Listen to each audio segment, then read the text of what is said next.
তবে ৩১ ডিসেম্বরকে সামনে রেখে বিভিন্ন স্লোগান লিখে সামাজিক যোগাযোগ মাধ্যম ফেসবুকে আলোচনা সৃষ্টি করেছেন বৈষম্য বিরোধী ছাত্র আন্দোলন ও জাতীয় নাগরিক কমিটির সদস্যরা। ৩১ তারিখে বিপ্লবী সরকার ঘোষণা হচ্ছে নাকি সেনাবাহিনী ক্ষমতা নিতে পারে, কি হচ্ছে ৩১ তারিখে? ৩০ তারিখ যেটি হতে যাচ্ছে সেটি হচ্ছে যে আওয়ামী লীগের জন্য একটি ভাগ্য বদলের দিন। আওয়ামী লীগের ভাগ্য বদলের দিন হচ্ছে ৩১ তারিখ।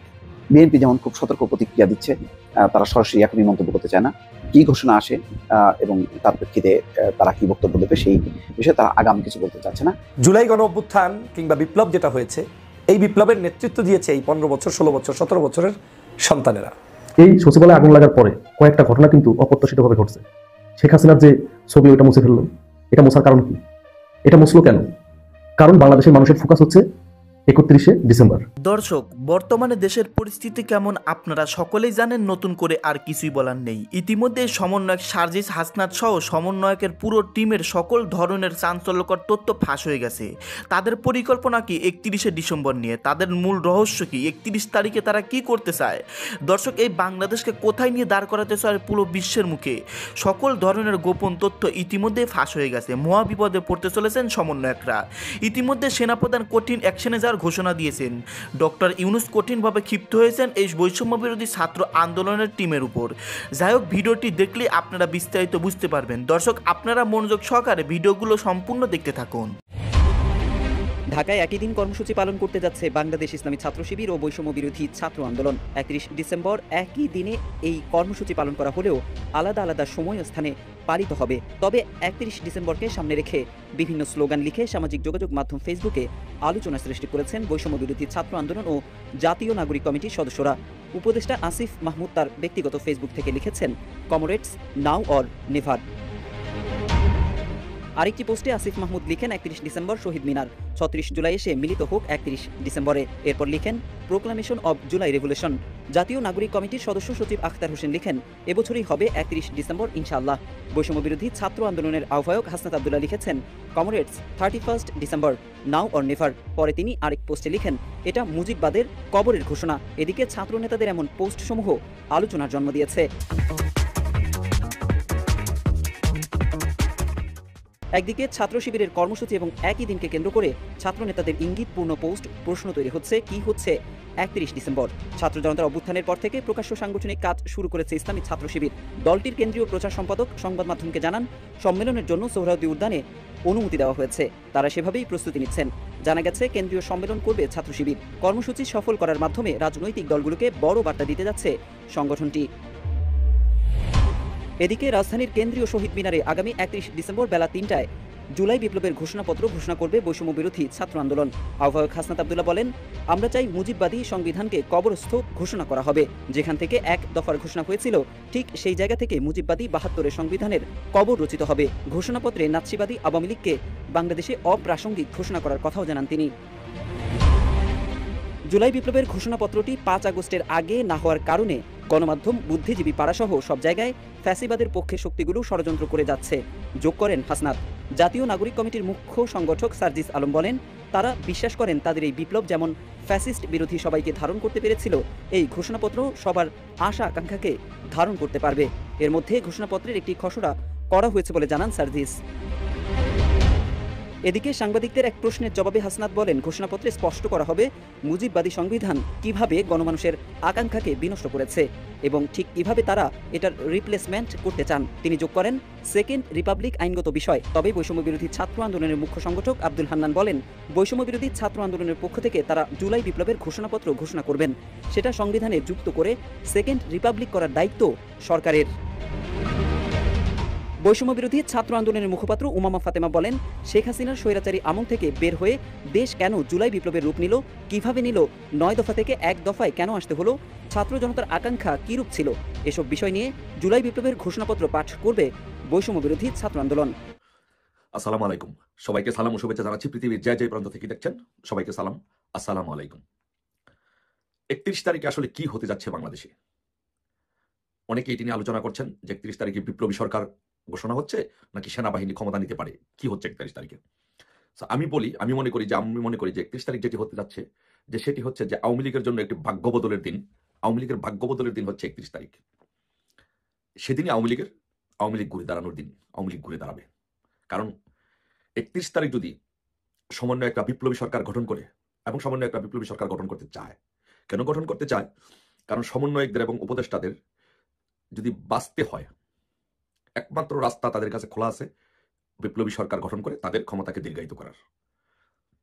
নয়তোবা নির্বাচন দিলে আওয়ামী লীগ ক্ষমতা আসবে অথবা বিএনপি ক্ষমতা আসবে। এই জন্য জামাত কিন্তু ক্ষমতা আসবে না, বা ইসলামিক দলগুলো কিন্তু ক্ষমতা আসবে না। এই জন্য বিশেষ করে জামাত ইসলামিক দলগুলোকে সাথে নিয়ে সমন্বয়কদেরকে প্রমোট করছে, পিছন থেকে ফুয়েলিং করছে বিপ্লবী সরকার গঠন করার জন্য। এখন যদি বিপ্লবী সরকার গঠন হয় বাংলাদেশে, তাহলে বাংলাদেশের অস্তিত্ব হুমকির মুখে পড়বে। কিন্তু বাংলাদেশ সেনাবাহিনী কি সেই বাংলাদেশকে হুমকির মুখে দিবে? বাংলাদেশ সেনাবাহিনী কিন্তু হুমকির মুখে বাংলাদেশকে দিবে না। বাংলাদেশ সেনাবাহিনী চেষ্টা করবে, যেহেতু বাংলাদেশ সেনাবাহিনীর একটি গৌরবোজ্জ্বল ভূমিকা আছে, ইতিহাস আছে, সেই জন্য বাংলাদেশ সেনাবাহিনী চেষ্টা করবে যে বাংলাদেশটা যেন কোনো জঙ্গিবাদী বা তালেবানি গোষ্ঠী রাষ্ট্রের মতো না হয়। এই জন্য 31 তারিখ ওরা যদি বিপ্লবী সরকার ঘোষণা করে, তাহলে সাথে সাথে সেনাবাহিনী ক্ষমতা নেওয়ার সম্ভাবনা আছে, সমূহ সম্ভাবনা আছে। এখন সেনাবাহিনী যদি ক্ষমতা নেয়, তাহলে বিপদে পড়বে কে?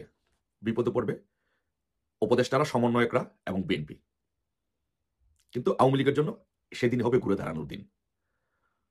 বিএনপির জন্য, বিএনপি হচ্ছে বর্তমান প্রেক্ষাপটে, বর্তমান রাজনীতিতে সবচেয়ে কঠিন বিপদের মধ্যে পড়ে গেছে বিএনপি। আপনি যদি বলেন যে ফাটা, বাংলা ভাষায় যদি বলেন যে ফাটা বাঁশের চিপার মধ্যে পড়ে গেছে বিএনপি। বিএনপিকে উভয় সংকট, চরম সংকটের মধ্যে পড়ে গেছে। যে বিএনপি চরম সংকটের মধ্যে পড়ে গেছে কি কারণে? দেখেন, যে যদি উপদেষ্টারা, সমন্বয়করা যদি বিপ্লবী সরকার গঠন করে, তাহলে তাদের ক্ষমতা দীর্ঘায়িত হওয়ার সম্ভাবনা আছে। সংবিধান স্থগিত করে তারা বিপ্লবী সরকার গঠন করে 5 বছর, 7 বছর, 10 বছর থাকার চেষ্টা করবে। তার মানে হচ্ছে বিএনপিকে ভেঙ্গে, বিএনপির যেই নেতৃবৃন্দ আছে, বিএনপির যে ছাত্রদল আছে, তাদেরকে এই বিপ্লবী সরকারে নিয়ে, তাদের ছাত্র সংগঠন নিয়ে বিএনপিকে ভেঙ্গে একেবারে নিষ্পেষিত করে পিছিয়ে দেওয়ার চেষ্টা করা হবে। কারণ বাংলাদেশের দল সবসময় দল থাকে দুইটা, একটা সরকার পক্ষ আর একটা বিরোধী পক্ষ। তাহলে সেক্ষেত্রে বিরোধী পক্ষ থাকবে আওয়ামী লীগ, বিএনপি একেবারে নিষ্পেষিত হয়ে যাবে, নিঃশেষ হয়ে শেষ হয়ে যাবে, তার কোনো অস্তিত্ব খুঁজে পাই বিপন্ন হবে। আর ওইদিকে বিপ্লবী সরকারকে পিছন থেকে ফুয়েলিং করবে জামাত এবং ইসলামী রাজনৈতিক দলগুলো। এই জন্য বিএনপি রাজনৈতিক আসলে হুমকির মুখে পড়ে গেছে, এবং তারেক রহমান বাংলাদেশে গিয়ে রাজনীতি করার যে চিন্তা, ভবিষ্যতে প্রধানমন্ত্রী হওয়ার যে চিন্তা, সেটি আসলে একেবারেই ঘুরেবালি হয়ে গেছে। কিন্তু যেই প্রেক্ষাপটই হোক না কেন, যেই ফরম্যাটই হোক না কেন, 31 তারিখ কিন্তু আওয়ামী লীগের জন্য একটি চমৎকার একটি সময়, ঘুরে দাঁড়ানোর দিন। কারণ 31 তারিখে যে যাই হোক না কেন, 31 তারিখ যদি বিপ্লবী সরকার গঠন করে, তাহলে সেনাবাহিনী ক্ষমতা নিবে। যদি সেনাবাহিনী ক্ষমতা নেয়, তাহলে সেনাবাহিনী এসে কি করবে? সাথে সাথে সমন্বয়কদের, উপদেষ্টাদের এবং যারা বিএনপি নেতৃবৃন্দ আছে তাদেরকে গ্রেপ্তার করবে। আর আওয়ামী লীগ 31 তারিখে রাতে যদি এই ঘটনাটি যদি বাস্তবায়িত হয় এবং এই দিকেই যদি যায়, তাহলে 31 তারিখে রাত্রে আওয়ামী লীগ বিজয় মিছিল করবে, যদি এই প্ল্যান মাফিক কাজ হয়, এটা যদি হয়। তাই আমি আওয়ামী লীগের নেতৃবৃন্দদেরকে বলবো, এবং আওয়ামী লীগ এবং সহযোগী সংগঠনের সকল নেতৃবৃন্দদেরকে বলবো, সকলকে বলবো যে আপনারা সকলে বাংলাদেশের সতর্ক অবস্থায় থাকবেন, প্রস্তুতি নিয়ে রাখবেন। যদি এরকম কোনো উদ্ভূত পরিস্থিতি সৃষ্টি হয়, সাথে সাথে রাজপথ দখল করে নিতে হবে, সাথে সাথে বাংলাদেশে সব জায়গার মধ্যে মিছিল দিতে হবে। সেনাবাহিনী যদি ক্ষমতা নেয়, সেনাবাহিনীকে সমর্থন করতে হবে। সেনাবাহিনীকে যেই 7ই নভেম্বর যেটি হয়েছিল, যেটি বিএনপি বিপ্লব সংহতি দিবস পালন করে, এইরকম কোনো পরিস্থিতি যদি হয়, সেনাবাহিনী যদি ক্ষমতা নেয়, তাহলে জনগণের কাতারে আওয়ামী লীগের নেতৃত্বে সেনাবাহিনীকে সমর্থন করে তাদেরকে সমর্থন করতে হবে। আর যদি সেনাবাহিনী ক্ষমতা নেয়, তাহলে প্রথম যে কাজটি করবে সেটা হবে স্টিম রোলারটা যাবে বিএনপির উপরে এবং সমন্বয়কদের উপরে, কারণ তাদের সাথে তাদেরকে প্রতিহত করার জন্য সেনাবাহিনী ক্ষমতা নেবে। এই জন্য আমি বলবো যে, সকলকে বলবো যে ওই দিনটি 31 তারিখ হচ্ছে আমাদের আওয়ামী লীগের জন্য একটি ঘুরে দাঁড়ানোর দিন। আর সেটি হবে 31 তারিখ হবে, যদি সমন্বয়করা যদি বিপ্লবী সরকার ঘোষণা দেয়, তাহলে বিএনপির জন্য একটি অশনি সংকেত, চরম অশনি। এই জন্য কিন্তু একটা জিনিস লক্ষ্য করবেন, আজকে দেখবেন যে রিজভী কিন্তু জামাতের বিরুদ্ধে স্টেটমেন্ট দিয়েছে, রক্কাটা বাহিনী, পাকাটা বাহিনী, চাপাতি বাহিনী হিসেবে জামাতকে আখ্যায়িত করেছে। তার মানে হচ্ছে জামাত এই সমন্বয়কদেরকে পিছন থেকে পেট্রোনাইজ করছে বিপ্লবী সরকার ঘোষণা করার জন্য, 72-এর সংবিধান স্থগিত করার জন্য। তার মানে হচ্ছে যে বিএনপি এখন চরম, একদম বিএনপির জীবনের সবচেয়ে কঠিন সময়ের সম্মুখীন হচ্ছে এখন। কারণ বিএনপি আওয়ামী লীগের আমলে রাজনীতি করছে, কিন্তু বিএনপি ভাঙ্গার মুখে পড়ে নাই, বিএনপি গণহারে গ্রেফতারের মুখে পড়ে নাই, বিএনপির উপরে কোনো স্টিম রোলার যায় নাই। কিন্তু এখন যদি কোনো এই পরিস্থিতি সৃষ্টি হয়, তাহলে বিএনপি ভেঙে যাবে এবং বিএনপির উপরে দর্শক, ইতিমধ্যে আপনারা জেনেছেন যে আগামীকাল শহীদ মিনারে ছাত্রদের পক্ষ থেকে একটি ঘোষণা দেওয়া হবে, সেটাকে বলা হচ্ছে জুলাই বিপ্লবের ঘোষণাপত্র। সেখানে মৌলিক কিছু প্রস্তাবনা করা হবে, সেটি নিয়ে কিন্তু ইতিমধ্যে রাজনৈতিক দলগুলোর মধ্যে ক্রিয়া প্রতিক্রিয়া শুরু হয়েছে। বিএনপি যেমন খুব সতর্ক প্রতিক্রিয়া দিচ্ছে, তারা সরাসরি এখনই মন্তব্য করতে চায় না। কি ঘোষণা আসে এবং তার প্রেক্ষিতে তারা কি বক্তব্য দেবে সেই বিষয়ে তারা আগাম কিছু বলতে চাচ্ছে না। কিন্তু জামাত ইসলাম মোটামুটি আগেভাগেই বলেছে যে স্বাধীন মত প্রকাশের স্বাধীনতা আছে এবং তাদের ঘোষণাকে স্বাগত জানাচ্ছে। তো বোঝাই যাচ্ছে যে বিএনপি বেশ সতর্কভাবে এগোচ্ছে। বৈষম্য বিরোধী ছাত্র আন্দোলন যারা অনেকগুলো বিষয়ে ইতিমধ্যে দ্বিমত তৈরি হয়েছে, যেমন আওয়ামী লীগ নিষিদ্ধের বিষয়, যেমন রাষ্ট্রপতি চুপ্পুকে বরখাস্ত বা বহিষ্কার করার ব্যাপার, অপসারণ বিষয়, এইসব বিষয়ে কিন্তু একমত হয়নি বিএনপি। ফলে একটা মত পার্থক্য আছে। তার মধ্যে আবার নতুন রাজনৈতিক দল জাতীয় নাগরিক কমিটি, তার সাথে বৈষম্য বিরোধী ছাত্র আন্দোলনের সম্পর্ক আছে।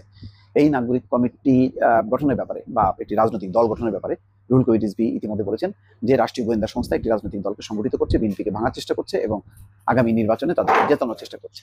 তো এমন একটা প্রেক্ষাপটে সব মিলিয়ে যে একটা ধোঁয়াশা তৈরি হয়েছে, সেই কারণে রাজনৈতিক দলগুলো নানা রকম প্রতিক্রিয়া দিচ্ছে। দর্শক, এখানে বলা হচ্ছে বৈষম্য বিরোধী ছাত্র আন্দোলন মঙ্গলবার কেন্দ্রীয় শহীদ মিনারে জুলাই বিপ্লবের ঘোষণাপত্র দেওয়ার যে ঘোষণা দিয়েছে তা নিয়ে বিএনপি সহ মূলধারা রাজনৈতিক দলগুলো এখনই পরিষ্কার কোনো মন্তব্য করতে চাইছে না। এই বিষয়ে দলগুলোর কারো কারোর মধ্যে প্রশ্ন উঠেছে। তারা মনে করছে ঘোষণাপত্র চূড়ান্ত করার আগে রাজনৈতিক দল ও অংশীজনের সঙ্গে আলোচনার প্রয়োজন ছিল। এটা ঠিক যে তারা কি ঘোষণা দেবে, সেই ঘোষণার যদি কোনো মৌলিক বা নীতিগত বিষয় থাকে তাহলে এটি রাজনৈতিক একটা সমঝোতার দরকার ছিল। যদি সমঝোতা ছাড়া এমন একটা ঘোষণা দিয়ে বসে যেটা অন্য রাজনৈতিক দল গ্রহণ করতে পারছে না, তাহলে কিন্তু বিরোধ অনিবার্য। এখানে বলা হচ্ছে যে কোনো দল ছাত্রদের এই উদ্যোগকে নৈতিকভাবে সমর্থন করছে। বৈষম্য বিরোধী ছাত্র আন্দোলন তারা জানিয়েছে আগামীকাল বিকেলে কেন্দ্রীয় শহীদ মিনারে জুলাই বিপ্লবের ঘোষণাপত্র দেবে। সংগঠনের নেতারা ঘোষণাপত্রে দুটি মৌলিক বিষয়ের কথা বলেছেন। তাতে 1972 সালের সংবিধানকে মুজিববাদী সংবিধান হিসেবে আখ্যায়িত করে এর কবর রচনা করা এবং নাৎসিবাদী আওয়ামী লীগকে বাংলাদেশে অপ্রাসঙ্গিক ঘোষণা করার কথা বলা হচ্ছে। তার মানে আওয়ামী লীগকে একেবারে নিষিদ্ধ করা, এরকমই একটা বিষয়। আরেকটি হচ্ছে যে সংবিধানটা বাতিল করা। তো এটা মৌলিক বিষয়। এই বিষয়ে কি বিএনপি সহ অন্যান্য রাজনৈতিক দল একমত হবে? এটা মনে করার কোনো কারণ নেই। এবং তাদের এই ঘোষণা নিয়ে আজকে বিএনপির নীতি নির্ধারণী পর্যায়ে একটা স্থায়ী কমিটির বৈঠক হবে। এটা মির্জা ফখরুল ইসলাম আলমগীর জানিয়েছেন এবং তার আগে তিনি কোনো মন্তব্য করতে চান না। তবে বিএনপির স্থায়ী কমিটির সদস্য আমির খসরু মাহমুদ চৌধুরী মনে করেন সংবিধান হোক আর যাই হোক সিদ্ধান্ত হতে হবে গণতান্ত্রিক প্রক্রিয়ায় জনগণের মাধ্যমে। এই প্রসঙ্গে আমির খসরু মাহমুদ চৌধুরী বলছেন যে বাংলাদেশের স্বাধীনতা যুদ্ধ হয়েছে গণতন্ত্রের জন্য, এরশাদের বিরুদ্ধে গণঅভ্যুত্থান হয়েছে গণতন্ত্রের জন্য, শেখ হাসিনার বিরুদ্ধে 15-16 বছরে মানুষ যে জীবন দিয়েছে, গুম হয়েছে, খুন হয়েছে গণতন্ত্রের জন্য, মানুষ তার মানবাধিকার ও গণতান্ত্রিক নাগরিক অধিকার ফিরে পাওয়ার জন্য। সুতরাং সংবিধান হোক আর যাই হোক না কেন সিদ্ধান্ত হতে হবে জনগণের মাধ্যমে, নির্বাচিত সরকার এবং সংসদের মাধ্যমে। এর বাইরে কোনো গোষ্ঠী, দল বা কোনো গ্রুপের কিছু করার সুযোগ নেই। পরিষ্কার কথার ইঙ্গিত এবং ধারণা কিন্তু পরিষ্কার। অবশ্য বৈষম্য বিরোধী ছাত্রদের এই উদ্যোগকে স্বাধীন মত প্রকাশের জায়গা থেকে স্বাগত জানিয়েছে জামাত ইসলাম। ঘোষণাপত্র প্রকাশের পর বিস্তারিত জেনে দলীয় অবস্থান পরিষ্কার করার কথা জানিয়েছেন দলের নায়েবে আমির সৈয়দ আব্দুল্লাহ মোহাম্মদ তাহের। তবে জামাতের কেন্দ্রীয় নেতা এবং প্রচার বিভাগের সেক্রেটারি মতিউর রহমান আকন্দ বলেন ছাত্র নেতৃত্ব তাদের বক্তব্য তুলে ধরার কথা বলেছে, যে কেউ তাদের বক্তব্য তুলে ধরতে পারে। জামাত ইসলাম 10 দফা প্রস্তাব দিয়েছে, বিএনপি 31 দফা দিয়েছে, সেই জায়গা থেকে তাদের উদ্যোগকে স্বাগত জানাচ্ছি। যাই হোক, রুহিন হোসেন প্রিন্স বলছেন 72-এর সংবিধান কবর দেওয়ার কথা বলা হচ্ছে। এই ধরনের বক্তব্য সাধারণত স্বাধীনতা বিরোধী শক্তি দিয়ে থাকে। এই ধরনের যদি কিছু হয়ে থাকে তবে তা গ্রহণযোগ্য হবে না। একটা মিশ্র প্রতিক্রিয়া। এবং বড় ধরনের যদি সত্যি কবর দেওয়ার কথা বলা হয় সংবিধানকে এবং আওয়ামী লীগকে অপ্রাসঙ্গিক বলার ব্যাখ্যাটা কি বোঝা যাচ্ছে না, সেটা কি নিষিদ্ধ করা নাকি এটা বোঝা যাচ্ছে না। তো এই বিষয় দুটি নিয়ে নিঃসন্দেহে রাজনৈতিক অঙ্গনে একটা ঝড় উঠবে, এটা বলাই ভালো। আসসালামু আলাইকুম, কেমন আছেন সবাই? আগামীকাল নিয়ে আপনাদের অনেক কৌতূহল, কিন্তু আমি তো সবসময় একটু অন্যভাবে ভাবতে পছন্দ করি। তো আমি অন্যভাবে একটা জিনিস ভাবছি। বাংলাদেশে তো শাক দিয়ে মাছ ঢাকার একটা প্রবণতা আছে আমাদের মাঝে, যে শাক দিয়ে মাছ ঢাকতে হবে। শাক দিয়ে মাছ ঢাকা কেমন?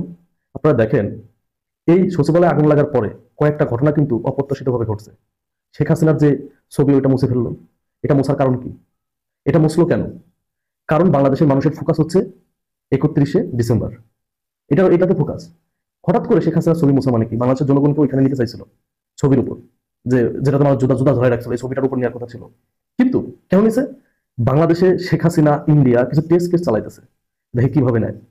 সবাই ভাবছিল হয়তো ইন্ডিয়ার প্ল্যান ছিল, অথবা আওয়ামী লীগের দোষর যারা বাংলাদেশে আছে ওদের প্ল্যান ছিল শেখ হাসিনা ছবি মুছলে হয়তো এটা নিয়ে প্রতিবাদ কেউ করবে না, সবাই তো 31শে ডিসেম্বর নিয়ে ব্যস্ত। কিন্তু না, এখানে মানুষের জায়গাতে ঠিক আছে, শেখ হাসিনার প্রশ্ন কোনো ছাড় দেওয়া চলবে না। কিন্তু আমার প্রশ্ন হচ্ছে, সচিবালয়ের মতো এত বড় একটা গুরুত্বপূর্ণ জায়গা, সেটাকে আমরা ধামাচাপা দিয়ে দিলাম না? এই আপনার 31শে ডিসেম্বর এনে এই ছবিটা মুছে সচিবালয়ের মতো গুরুত্বপূর্ণ জায়গায় আগুনটা লাগাইলো কে? কুকুর পাওয়া গেল। এই ঘটনাগুলা কি, এই ঘটনা থেকে আমরা দূরে সরে যাচ্ছি না? আমার তো মনে হচ্ছে আমরা দূরে সরে যাচ্ছি।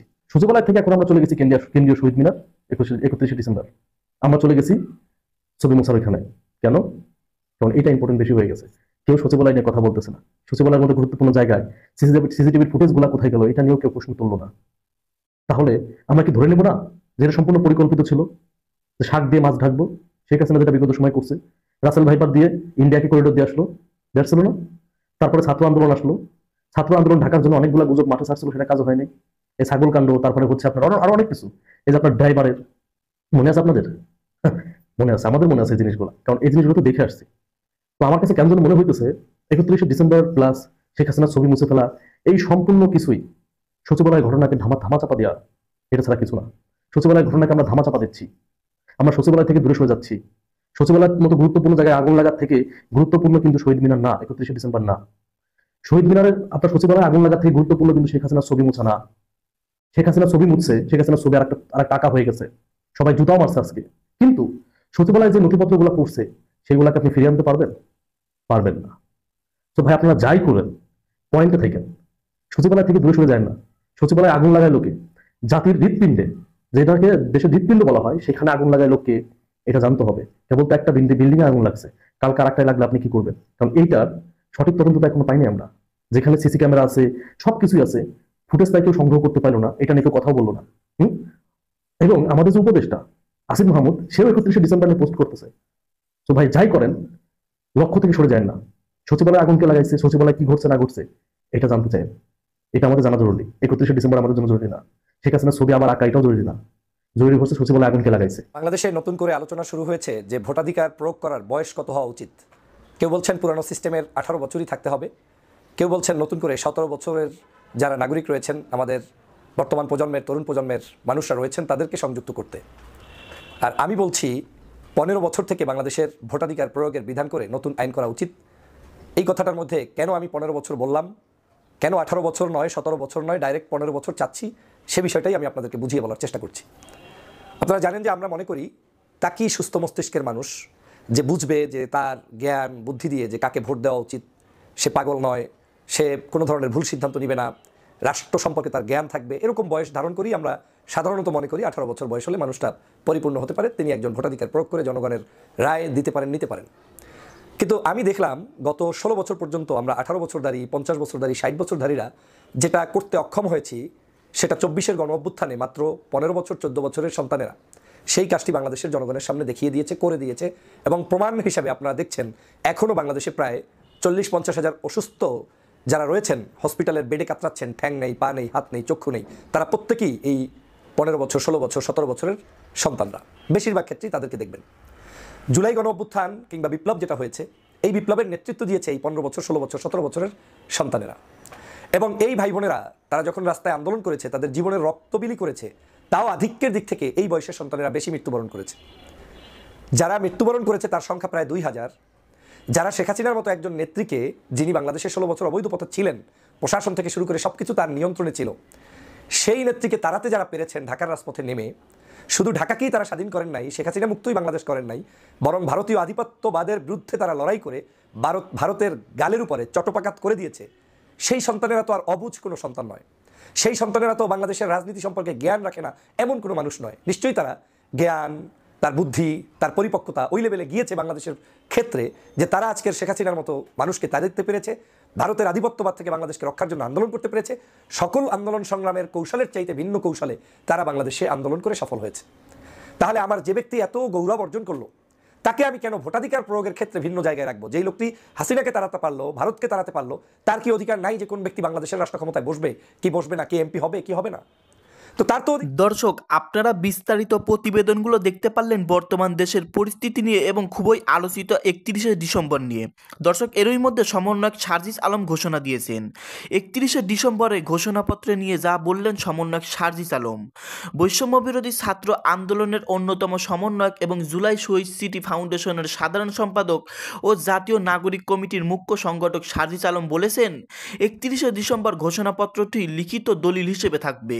রবিবার 29শে ডিসেম্বর দুপুরে বিজয়নগরের কার্যালয়ে বৈষম্য বিরোধী ছাত্র আন্দোলনের আনুষ্ঠানিক সংবাদ সম্মেলনে তিনি এসব কথা বলেন। তিনি আরও বলেন, প্রোক্লেমেশন অফ জুলাই রেভুলেশন ঘোষণাটি সামগ্রিকভাবে পুরো বাংলাদেশের লিখিত দলিল হিসেবে থাকবে, যে দলিল আমাদের নতুন স্বপ্নগুলোকে ধারণ করবে, যে দলিল আমাদের বিগত সিস্টেমগুলোকে রিজেক্ট করবে, নতুন যে সিস্টেম প্রত্যাশা করি সেগুলো বাস্তবায়নের পথ দেখাবে। সার্জিস বলেন, 31 তারিখ যে ঘোষণাপত্র পাঠ হবে তা শহীদ পরিবারের স্বপ্ন হিসেবে থাকবে। বিগত যে সিস্টেমগুলো মানুষ আসলে তাদের জায়গা থেকে গ্রহণ করেনি এবং আগামীতে সেই সিস্টেমগুলো মানুষ চাচ্ছে না, সেগুলো স্পষ্ট করা হবে। ঘোষণাপত্রের ধারণ নিয়ে তিনি বলেন, 24-এর বিপ্লবে কি হয়েছে, কোন বিষয় প্রেক্ষাপটে এবং এই 24-এর বিপ্লবের পরবর্তী কেমন হওয়া উচিত, সেই প্রেক্ষাপটে একটি আকাঙ্ক্ষার যাত্রা হবে। তার আলোকেই হবে আগামীর বাংলাদেশের ঘোষণাপত্র। উল্লেখ্য, আগামী 31শে ডিসেম্বর প্রেস ক্লাবে অফ জুলাই রেভলিউশন ঘোষণা করতে যাচ্ছে ছাত্র আন্দোলনের নেতারা। ওই দিন বিকাল 3টায় কেন্দ্রীয় শহীদ মিনারে এই ঘোষণা দেবেন তারা। দর্শক, আপনারা বিস্তারিত জানতে পারলেন সমন্বয়করা কি ঘোষণা দিতে যাচ্ছেন 31শে ডিসেম্বর, বাংলাদেশটাকে কি পরিবর্তন করবে। দর্শক, আপনারা বিশেষ প্রতিবেদন এবং বিশেষ আলোচনা শুনতে পারলেন। এ সম্পর্কে আপনাদের মতামত ভিডিওর কমেন্ট বক্সে এখনই ঝটপট জানিয়ে দিন। সকলেই ভালো থাকবেন, ধন্যবাদ।